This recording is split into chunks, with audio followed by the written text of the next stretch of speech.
बिस्मिल्लाहिर्रहमानिर्रहीम। MGT 411 की lecture number 4 आज शुरू कर रहे हैं। Other forms of payments. इन चीज़ों के मुतालिक हमने लेक्चर नंबर 3 में वजाहत की है, इसको दोबारा एक्सप्लेन कर रहे हैं। Number 1, debit card. आपके अकाउंट में जो मनी है आप उसको पेमेंट के लिए यूज़ करते हैं, तो इसके लिए दो तरीके हैं। एक ये है कि आप चेक यूज़ करते हैं और इसी की मदद से आप गुड्स और सर्विसेज के एवज़ में पेमेंट करते हैं, और दूसरा तरीक़ाकार यह है कि आप डेबिट कार्ड इस्तेमाल करते हैं। आप एक स्टोर में जाते हैं और फॉर एग्ज़ाम्पल आप वहाँ 20,000 का गुड्स ख़रीदते हैं, तो आप डेबिट कार्ड के ज़रिए वो पेमेंट करते हैं और इसी की डेबिट कार्ड की मदद से आपके अकाउंट से 20,000 रुपये काटे जाते हैं। So it works like a cheque and there is usually a fee for the transaction. और इन ट्रांजेक्शन्स के एवज़ में और इन सर्विसेज की एवज़ से आप फ़ी अदा करते हैं। अच्छा, दूसरा क्रेडिट कार्ड है। क्रेडिट कार्ड क्या है? It is a promise by a bank to lend the card holder money with which to make purchases. ये एक बैंक और कार्ड होल्डर के दरमियान एक प्रॉमिस है, और इस प्रॉमिस के तहत बैंक कार्ड होल्डर को जिसके पास क्रेडिट कार्ड है उसको मनी उधार देते हैं, जिसकी मदद से जिस शख्स के पास कार्ड है वो परचेसेस कर सकते हैं, गुड्स एंड सर्विसेज ख़रीद सकते हैं। जब एक card when the card is used two by merchandise, जब एक शख्स इस कार्ड को कोई चीज़ ख़रीदने के लिए इस्तेमाल करता है तो सेलर के पास पैसे मुंतकिल किए जाते हैं और वो पैसे पेमेंट वसूल करता है।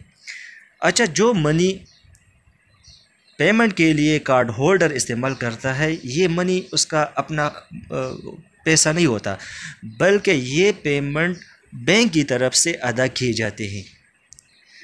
और जब एक शख्स उसको बैंक उधार देता है और बैंक उसकी तरफ से उसके गुड्स एंड सर्विसेज की एवज़ में पेमेंट करता है, तो कुछ वक़्त के बाद वो शख्स बैंक को वो लोन वापस करता है। अगर वो मुकर्रर वक़्त में उस लोन को वापस न करे तो फिर उसको इंटरेस्ट देना पड़ेगा। So they represent access to someone else money. जो बायर है ना, जिसके पास कार्ड है, कार्ड होल्डर है, तो वो इस क्रेडिट कार्ड की मदद से वो बैंक की मनी की तरफ एक्सेस हासिल करता है और बैंक का मनी यूज़ करता है अपने परचेज़ के लिए। तीसरा तरीका है इलेक्ट्रॉनिक फंड्स ट्रांसफ़र। इसको हम ई बैंकिंग भी कह सकते हैं। तो इसी की मदद से फ़ंड्स एक अकाउंट से दूसरे अकाउंट में ट्रांसफ़र किए जाते हैं। मिसाल के तौर पर एक गवर्नमेंट सर्वेंट को ले ले कि वो बैंक के ज़रिए तनख्वाह लेता है, तो गवर्नमेंट के जो अकाउंट है उससे पैसे इस शख्स के अकाउंट में मुंतकिल किया जाता है।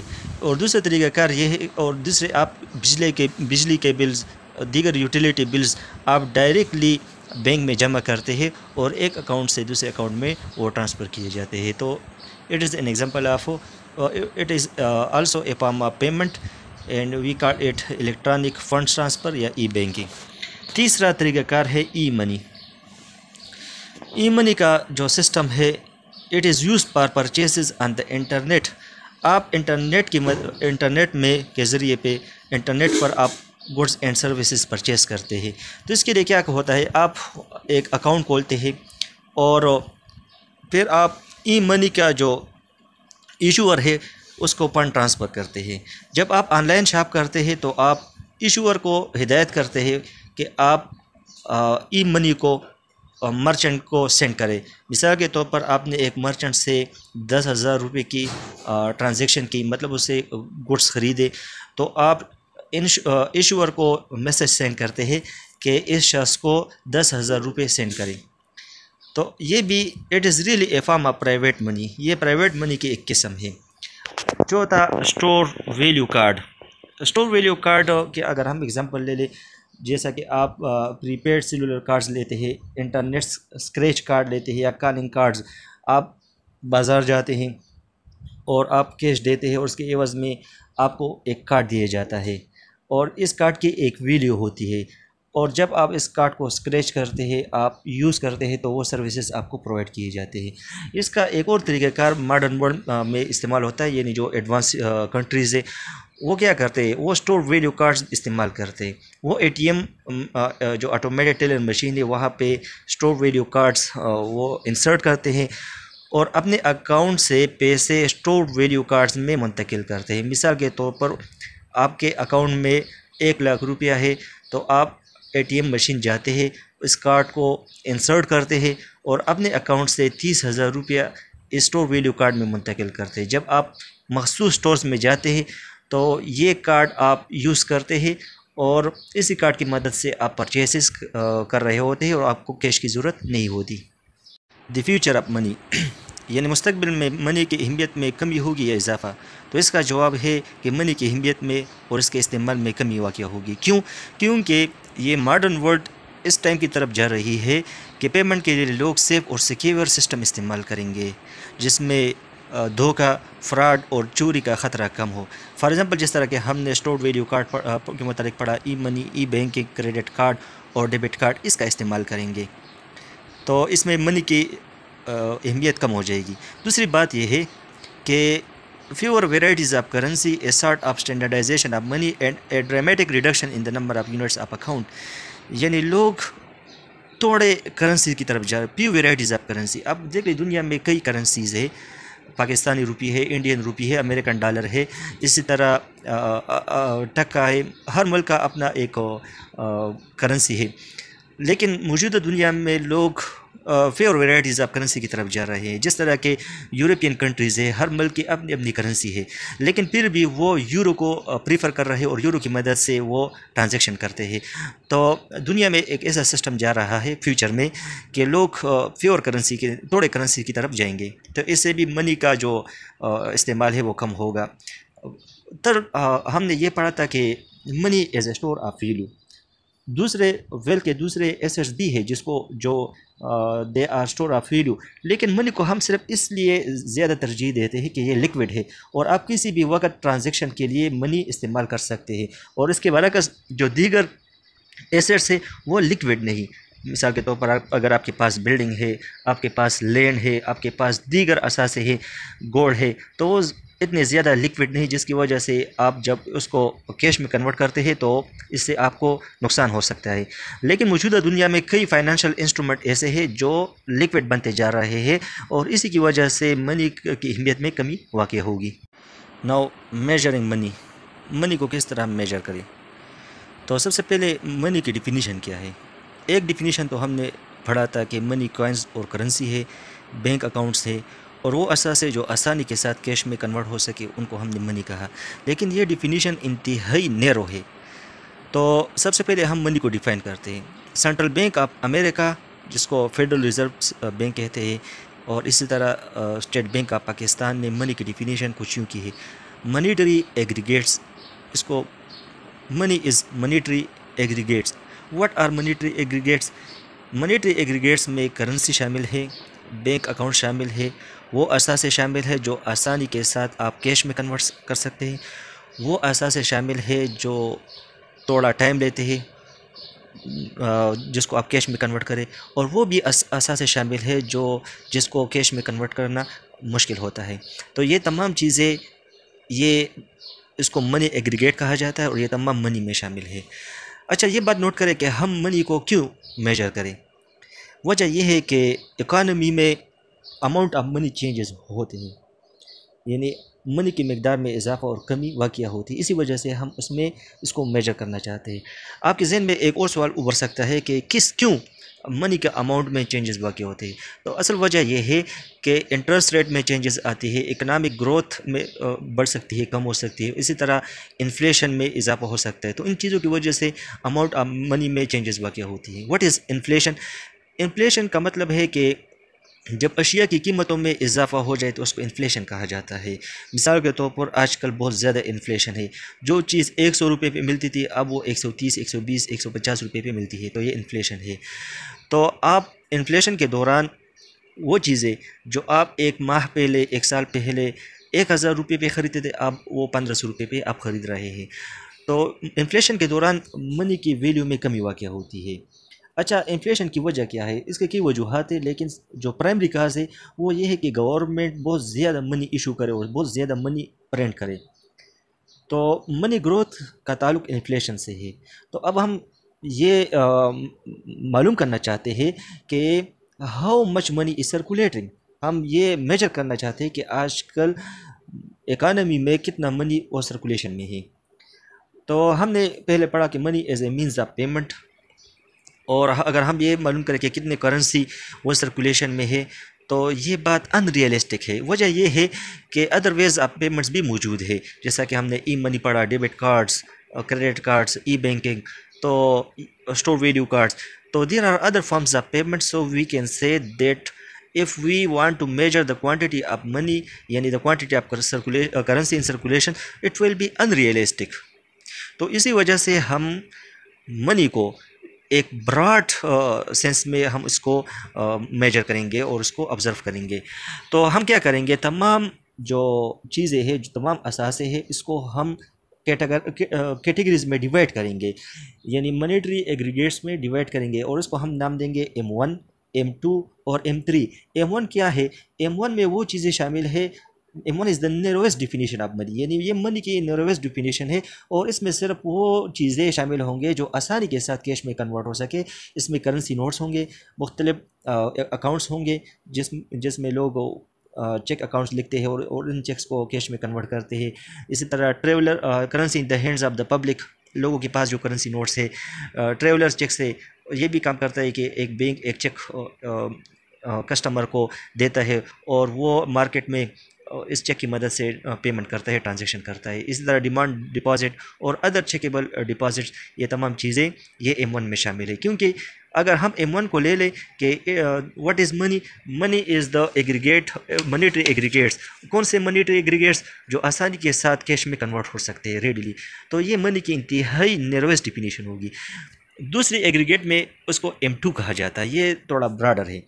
M2 में M1 भी शामिल है। M1 यानी करेंसी नोट्स, आपके अकाउंट्स, बैंक अकाउंट्स, ई बैंकिंग, ये तमाम चीज़ें, तमाम असासे जो आसानी के साथ कैश में कन्वर्ट हो सके, plus asset that can not be use directly as a means of payment, और वो भी असासे इसमें शामिल है जो आप बराह रास्त मीन्स ऑफ पेमेंट के तौर पर इस्तेमाल नहीं कर सकते और आप क्विकली उसको करेंसी में कन्वर्ट नहीं कर सकते। मिसाल के तौर पर स्मॉल डिनोमिनेशन टाइप डिपॉजिट, आप बैंक में अकाउंट बनाते हैं और उसमें पैसे रखते हैं, लेकिन उस पैसों को कैश में कन्वर्ट करने के लिए कुछ टाइम दरकार होता है। इसी तरह money market deposit accounts, money market mutual fund share, आपने शेयर्स खरीदिए म्यूचुअल फंड शेयर्स, तो अगर आप उसको करेंसी नोट्स में कैश में कन्वर्ट करना चाहते हैं तो कुछ दिन इसमें लगेंगे। तो ये M2 है। तीसरा M3 है। सो M2 is the most commonly coated monetary aggregate, यानी इकानमी में हम जब एक मुल्क की इकानमी को ऑब्जर्व करना चाहते हैं तो हम M2 को कोट करते हैं, क्योंकि its movements are most closely related to interest rate and economic growth. क्योंकि M2 की मूवमेंट का जो ताल्लुक है ना, ये इकोनॉमिक ग्रोथ से ज़्यादा होता है और इंटरेस्ट रेट से। अच्छा, M3 में क्या शामिल है? M3 ज़्यादा ब्रॉडर है।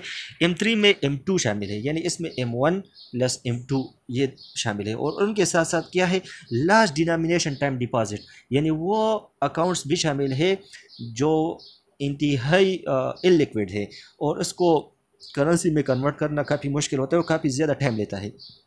इसी तरह institutional money market mutual fund share, यानी बड़े सतह पर जो म्यूचुअल फंड शेयर्स है वो भी शामिल है, institutional money market fund shares.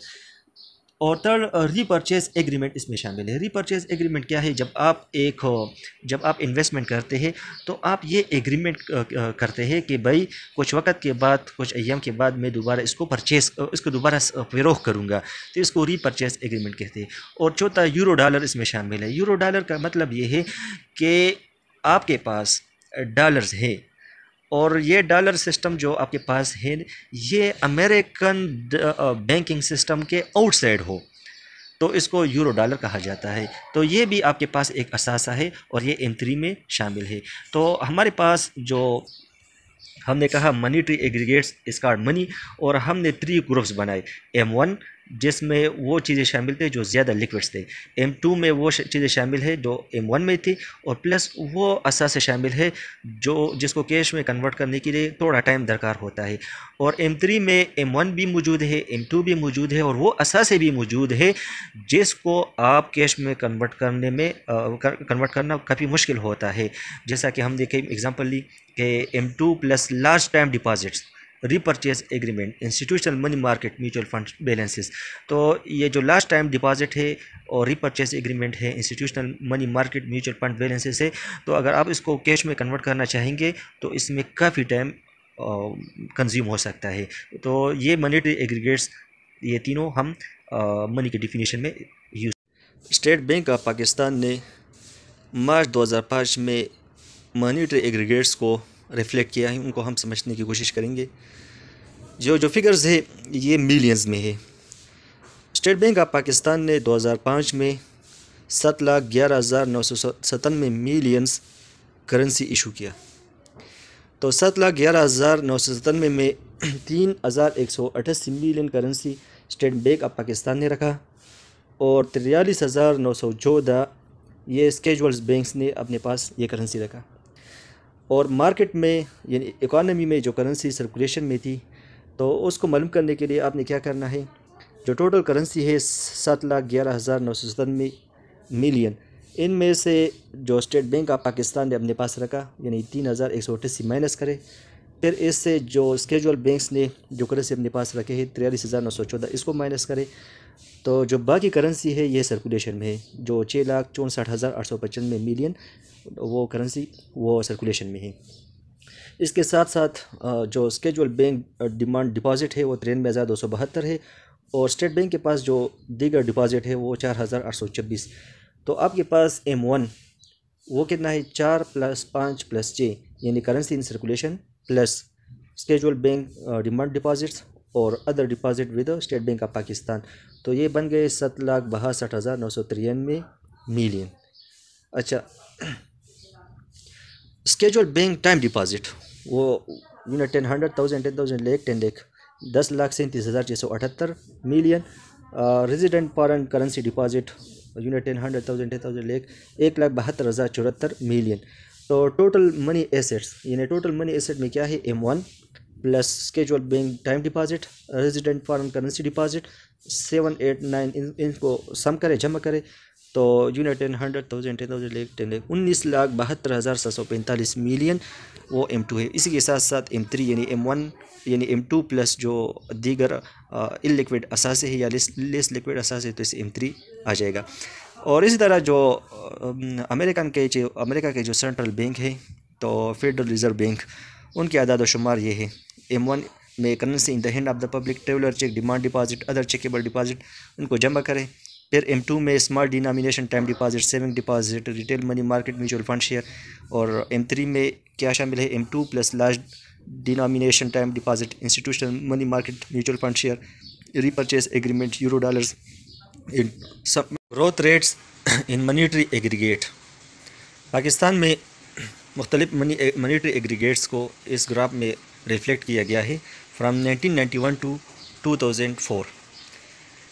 ये green line with the triangle it represent M3, the pink colour line with a square it reflect M2, and a blue line with A diamond represent M1। तो अगर हम इनको देख लें तो सबसे ज़्यादा ये ब्लू लाइन में फ्लक्चुएशन ज़्यादा है M1 में। इसकी बुनियादी वजह यह है कि M1 मोस्ट लिक्विड है, ज़्यादा लिक्विड है। उसके बाद M2 में फ्लक्चुएशन है, और सबसे कम फ्लक्चुएशन M3 में है, क्योंकि M3 लीस्ट लिक्विड एसेट्स को रिप्रेजेंट करता है। मनी ग्रोथ एंड इन्फ्लेशन, इस डायग्राम में पाकिस्तान के हवाले से मनी ग्रोथ और इन्फ्लेशन को ज़ाहिर किया गया है फ्राम 1991 टू 2004। वाई एक्सिस पे मनी ग्रोथ और इन्फ्लेशन को परसेंटेज में ज़ाहिर किया गया है, जबकि एक्स एक्सिस में ईयर्स को रिप्रेजेंट किया गया है। तो अगर हम M2 और इन्फ्लेशन को देख लें तो ये एक ही डायरेक्शन में मूव नहीं कर रहे। तो इससे ये बात ज़ाहिर होती है कि इन्फ्लेशन पे मनी ग्रोथ के साथ साथ दीगर फैक्टर्स भी असरअंदाज हो रहे हैं। अगरचे वो लॉन्गर पीरियड ऑफ टाइम हम कुछ रिलेशन मालूम कर सकते हैं मनी ग्रोथ और इन्फ्लेशन के दरमियान, लेकिन और शॉर्ट पीरियड ऑफ टाइम ये मुश्किल होगा कि हम मनी ग्रोथ और इन्फ्लेशन के दरमियान कुछ ताल्लुक मालूम कर सकें, क्योंकि इन्फ्लेशन पर मनी ग्रोथ के साथ साथ दीगर फैक्टर्स भी असरअंदाज हो रहे हैं। अगरचे मनी ग्रोथ भी एक अहम फैक्टर है और इन्फ्लेशन पे असरअंदाज होता है, लेकिन इसके साथ साथ कई और फैक्टर्स भी असरअंदाज हो रहे हैं। मेजर्स ऑफ इन्फ्लेशन, जैसा कि हमने पहले टॉपिक में पढ़ा इससे पहले कि मनी ग्रोथ और इन्फ्लेशन ये एक दूसरे के साथ पर short period of time correspond नहीं करते, तो इसी वजह से हम इन्फ्लेशन को मनी ग्रोथ की मदद से मेजर नहीं कर सकते। तो इसको मेजर करने के लिए हम दो चीज़ें इस्तेमाल करते हैं, एक CPI और दूसरा GDP। CPI consumer price index. What is CPI? It is measure of the overall level of prices used to. इसी की मदद से हम अशिया की कीमतें मालूम करते हैं, और एक घराना जो चीज़ें इस्तेमाल करता है, जो अशिया इस्तेमाल करता है, उसकी कीमतों में जो चेंजेस आती है उसको ट्रैक करने के लिए, उसको मेजर करने के लिए CPI यूज़ होता है। तो इसका एक फ़ायदा ये भी है कि मुख्तलिफ़ सालों में हम अशिया की कीमतों का मुवाजना करते हैं। मिसाल के तौर पर 2017 में चीनी की कीमत ये थी, 2018 में ये होगी, 2019, 2020, 2021 में। तो allow comparison of dollar figures from different years. तो इसमें इसको मालूम करने का तरीक़ाकार क्या है? सबसे पहले एक कंज्यूमर का जो बास्केट है उसको डिटरमिन करना पड़ता है। तो क्या करते हैं, सर्वे वाले कंज्यूमर के पास जाते हैं, घरेलू सरीफिन के पास, और उनका बास्केट मालूम करते हैं कि एक महीने में वो क्या क्या चीज़ें इस्तेमाल करते हैं। यानी मिसाल के तौर पर पाकिस्तानी माशरे को ले लें, तो यहाँ पे जो आम घराना होता है उसके बास्केट में ग्लास होते हैं, शूज़ होते हैं, फूड आइटम्स होते हैं और दीगर अशिया होती है। तो इसकी कीमतें पे मालूम की जाती है यानी चीनी की कीमत क्या है, घी की कीमत क्या है, क्लॉथ, फूड। तो इसी की मदद से तमाम अशिया की कीमतें मालूम करने के बाद उस बास्केट की कीमत मालूम की जाती है। तो CPI in any month equals, इसके लिए एक फार्मूला यूज़ होता है, उस फार्मूला को समझ लें। फॉर एग्जांपल ये मई का महीना है, मई का महीना है, तो इसी के लिए अगर हम CPI मालूम करना चाहते हैं तो इसका तरीक़ाकार है cost of basket in May 2021 divided by cost of basket in base period. अगर हम एक रेफरेंस ईयर को या रेफरेंस महीने को ले लें, फॉर एग्जांपल हमारे रेफरेंस महीना मार्च 2021 है, तो cost of basket in March 2021 multiply by 100, ये फार्मूला है। इसी फार्मूले के तहत हम कंज्यूमर प्राइस इंडेक्स मालूम करते हैं और फिर कंज्यूमर प्राइस इंडेक्स के ज़रिए से हम इन्फ्लेशन रेट मालूम कर पाएंगे। तो एक एग्जांपल से इसको समझने की कोशिश करेंगे। फॉर एग्जांपल हमारे पास एक सिंपल बास्केट है और एक शख्स है और उसके बास्केट में दो चीज़ें हैं, यानी वो 20 पिज़्ज़ा और 10 सीडीज़ है, कम्पैक्ट डिस्क है।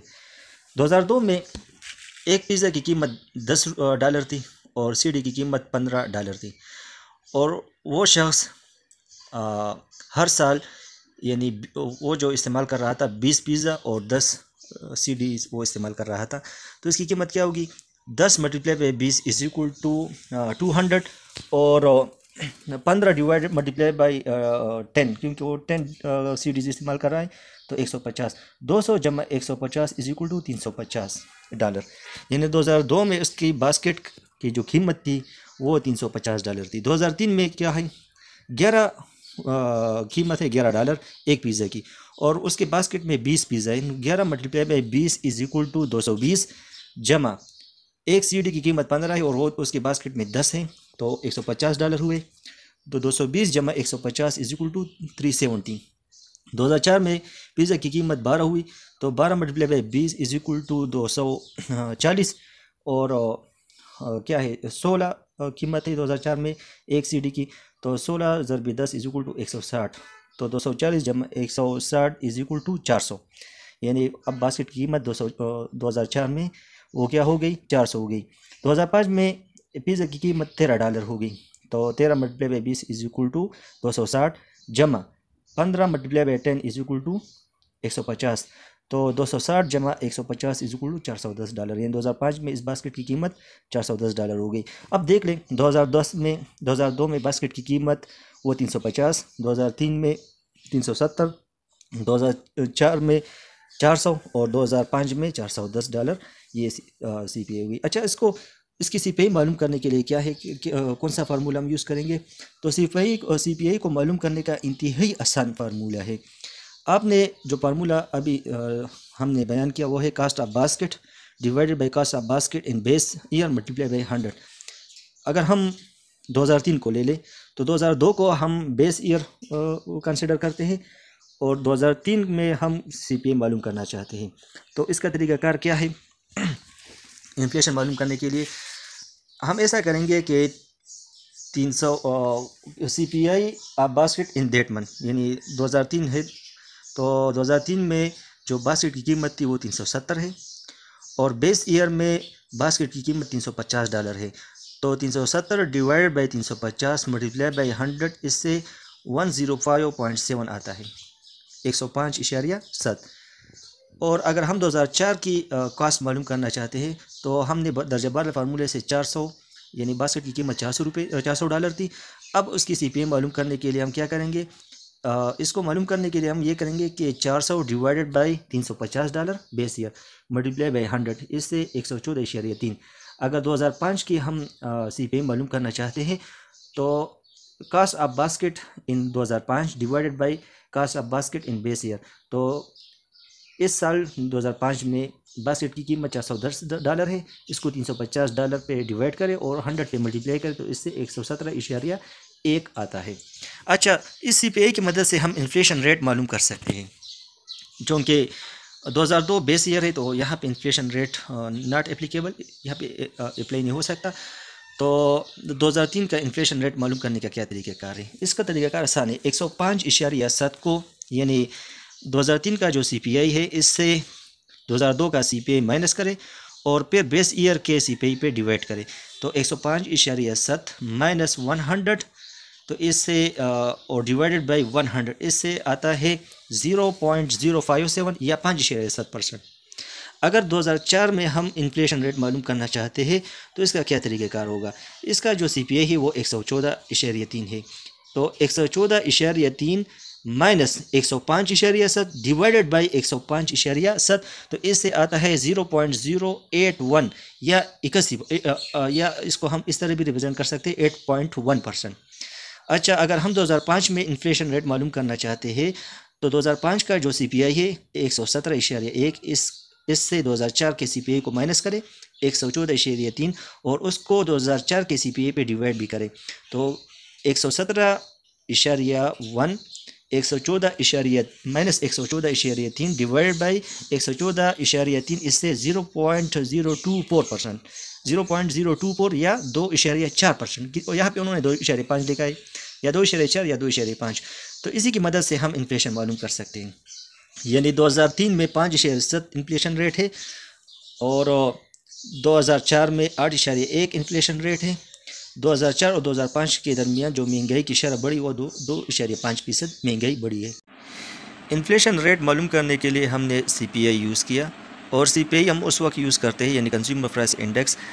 इसको हम कंज्यूमर जो गुड्स और सर्विसेज इस्तेमाल करता है उसकी प्राइसेस में इजाफे को मालूम करने के लिए हम सीपीआई यूज़ करते हैं। लेकिन अगर हम प्रोड्यूसर्स जो आउटपुट पैदा करता है, जो प्रोडक्ट पैदा करता है, इसकी प्राइसेस में जो इजाफा होता है इसको मालूम करने के लिए हम जीटीपी डिफ्लेटर इस्तेमाल करते हैं। और ये जीटीपी डिफ्लेटर एक तरफ तो प्राइसेस ऑफ आउटपुट को मेजर करता है, दूसरी तरफ it reflect what is happening to the overall level of prices in the economy, यानी इकानमी में जो ओवरऑल लेवल ऑफ प्राइसेस है उसको रिफ्लेक्ट करता है, यानी इकानमी को एज ए होल रिफ्लेक्ट करता है। तो इसको हम डिफाइन करते हैं the GDP deflator, also called the implicit price deflator for GDP.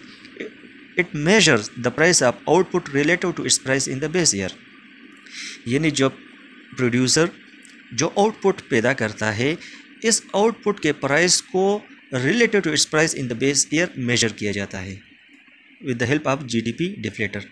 इसका फार्मूला ये है, GDP deflator is equal to nominal GDP divided by real GDP multiply by 100। पिछले सेमेस्टर में हमने इसके हवाले से तफसीलन पढ़ा था। What is real GDP? अगर आप जीडीपी को in terms of base year मालूम करना चाहते हैं तो इसको रियल जीडीपी कहा जाएगा। तो जिस तरह इन्फ्लेशन रेट को मालूम करने के लिए हम सीपीआई इस्तेमाल करते हैं, यानी CPI current period minus CPI of preceding period divided by CPI preceding period multiply by 100। इसी तरह हम इन्फ्लेशन रेट पर GDP डिफ्लेटर भी इस्तेमाल करेंगे। ये एक ग्राफ है, इसको देख लें कि 2001 में नॉमिनल GDP 46,200 था, रियल GDP भी 46,200। तो GDP डिफ्लेटर का फार्मूला है nominal GDP multiply by real GDP multiply by 100।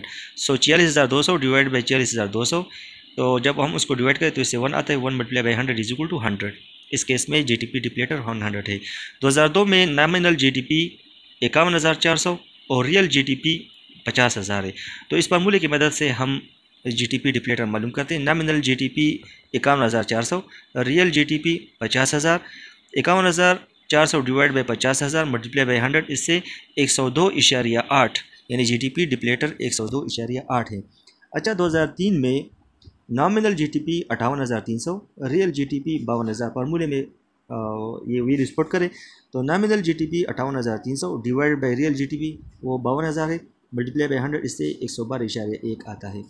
तो GDP डिप्लेटर की मदद से हम इन्फ्लेशन रेट भी मालूम कर सकते हैं। मिसाल के तौर पर 2002 का जो इन्फ्लेशन रेट है ये 2.8% है। ये किस तरह हमने मालूम किया? इसको मालूम करने के लिए हम क्या करेंगे, GDP deflator of 2002 minus GDP deflator of base year 2001 divided by GDP deflator 2001। तो इसको हम इस तरह लिखेंगे 102.8 माइनस 100 डिवाइडेड बाई 100, तो इससे 2.8% इन्फ्लेशन रेट आता है। अच्छा, 2003 का हम किस तरह मालूम करेंगे, 112.1 माइनस 102.8 डिवाइडेड बाई 102.8, इससे 9.1% इन्फ्लेशन रेट आएगा। तो इसी GDP डिप्लेटर के ज़रिए से और CPI के ज़रिए